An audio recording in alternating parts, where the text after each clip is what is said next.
ఏంటి మోనికా ఎక్కడికో వెళ్తున్నావు అని అనుకుంటున్నారా? అవునండి, ఒక చోటికి వెళ్తున్నాను. మీకు కూడా చూపిస్తాను ఎక్కడికి వెళ్తున్నాను అనేది.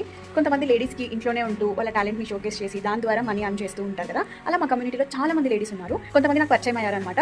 ఒకరైతే మేకప్ ఆర్టిస్ట్ ఉన్నారు, ఇంకొంతమంది అయితే పెయింటింగ్ వేసి పెయింటింగ్ నేర్పిస్తారు.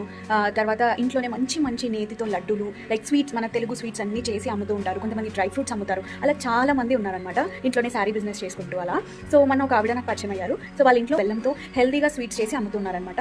ఇంట్లోనే చేసుకోవచ్చు నేను, కానీ అలాంటి చిన్న చిన్న బిజినెస్ వాళ్ళని కూడా మనం ఎంకరేజ్ చేయాలి కదా. అందుకే నేను వాళ్ళ ఇంటికి వెళ్తున్నాను. ఇప్పుడు వాళ్ళ ఇంట్లో కొన్ని ఆర్డర్ చేశాను అనమాట నేను. బెల్లం గవ్వలు, బెల్లం సున్నుండలు. సో బెల్లం సున్నుండలు తిని చాలా రోజులు అయిపోయింది. ఎప్పుడో లైఫ్లో ఒక్కసారి తిన్నట్టున్నాను. ఎప్పుడు చక్కెరతోనే సున్నుండలు, అంత హెల్దీ కాదు కదా. సో అందుకే ఇప్పుడు వాళ్ళ ఇంటికి వెళ్ళి సో అవి తీసుకొని వచ్చి టేస్ట్ చేసి మీతో కూడా షేర్ చేస్తాను ఎలా వచ్చాయనేది. అసలు ఈ కమ్యూనిటీలో చేరిన తర్వాత A to Z అన్ని లోపలే దొరుకుతున్నాయండి. అసలు బయటికి వెళ్ళాల్సిన అవసరమే లేకుండా పోయింది. బెల్లం సున్నుండలు అయితే సూపర్ ఉన్నాయి. గవ్వల్లో కొంచెం స్వీట్ తగ్గింది అనిపించింది.